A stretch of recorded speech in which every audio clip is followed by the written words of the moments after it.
Our next topic of chapter 2 is subsidy alliances. Okay, Mysore और British के बीच में जो फोर्थ मैसूर वॉर हुआ था उसका मेन रीजन क्या था? Subsidy alliances. ब्रिटिश वालों ने कुछ रूलर्स के सामने कुछ शर्तें रखी थी कि अगर वो इन शर्तों को पूरा कर लेते हैं तो वो उनका जो सारा एरिया है वो ब्रिटिश के हाथों में आ जाएगा। ओके, उनमें से सबसे पहली क्या थी? He would not keep an army of his own, कि जो रूलर ब्रिटिश के अलायंस में शामिल हो गया है, ब्रिटिश के ग्रुप में शामिल हो गया है, वो अपनी आर्मी जो है वो नहीं रखेगा। He would keep a British army which was post for the protection, वो अपने ही टेरिटरी में एक ब्रिटिश आर्मी जो है वो रख सकती है जो उस राज की जो है वो प्रोटेक्शन करेगी। He would have to take permission from the British before entering into an alliance with another ruler or declaring war against another kingdom. उसको ब्रिटिश से परमिशन लेनी पड़ेगी अगर वो किसी और ग्रुप में शामिल होता है या किसी दूसरे किंगडम के खिलाफ युद्ध करता है, तो उसको ब्रिटिश की परमिशन जो है वो कंपल्सरी है।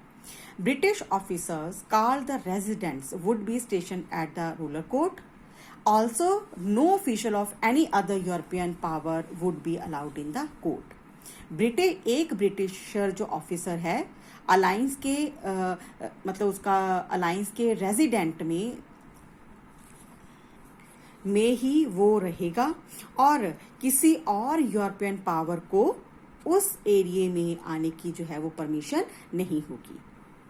ठीक है, और ये जो सारी शर्तें हैं ये टीपू सुल्तान ने टोटली रिफ्यूज कर दी थी और उसका सामना जो है उनको अपनी मौत से चुकाना पड़ा। Next topic is expansion of British in between 1805 to 1848, के इस पीरियड में ब्रिटिश के जो एक्सपेंशन थी या ब्रिटिश का जो कंट्रोल था वो कहाँ कहाँ तक पहुंचा। उसमें सबसे पहले बहुत सारे ऐसे एरियाज हैं जहाँ पे उन्होंने धीरे धीरे वहाँ के रूलर्स को हराया और उनका जो एरिया है, टेरिटरी है, अपने कंट्रोल में की। पंजाब के किस टाइम पे महाराजा रंजीत सिंह जो है वो रूलर हुआ करते थे। ठीक है, after the death of Maharaja Ranjit Singh in 1839 his son Dilip Singh succeeded the throne. Now British started interfering in the affairs of Punjab. This led to Anglo-Sikh War. जब महाराजा रंजीत सिंह की डेथ हो गई तो उसके बाद उनका जो बेटा है दिलीप सिंह वो राजगद्दी पे बैठा, लेकिन वो इतना पावरफुल जो है वो नहीं था। तो नेचुरली इसका रिजल्ट क्या हुआ कि ब्रिटिश के साथ पंजाब के 2 एंग्लो सिख वॉर जो है वो हुए from the time period 1845 to 1849 and Sikh were defeated and the British under Lord Dalhousie जो गवर्नर जनरल थे उस टाइम के, उन्होंने पंजाब को अपने कब्जे में कर लिया। उसके बाद लोअर बर्मा, ब्रिटिश ने 1852 में लोअर बर्मा को भी जो है यानी कि म्यांमार जिसको हम कहते हैं उसको भी अपने अंडर जो है वो कर लिया था। ओके,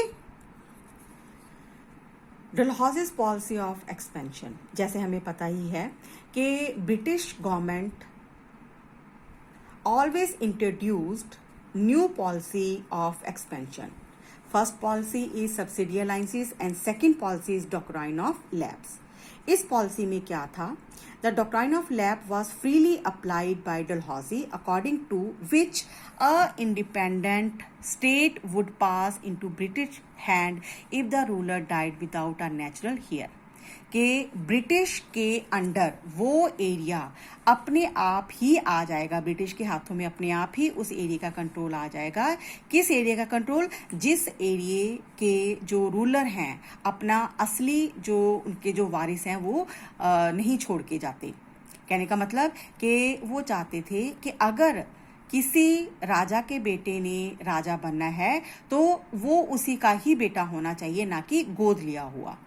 ठीक है, तो इसी पॉलिसी को अपनाते हुए उन्होंने बहुत सारे एरियाज को, रीजन्स को अपने अंडर किया। उनमें देखो सबसे पहले है सतारा 1848, संबलपुर 1849, उदयपुर 1852, नागपुर 1853, झांसी 1854। क्योंकि झांसी, आपने महारानी लक्ष्मीबाई का तो नाम सुना ही है, उनका भी अपना कोई बेटा नहीं था, तो वो चाहती थी कि वो कोई भी जो बेटा है वो गोद ले, लेकिन ब्रिटिश सरकार ने इसकी उनको टोटली जो है वो मना कर दिया।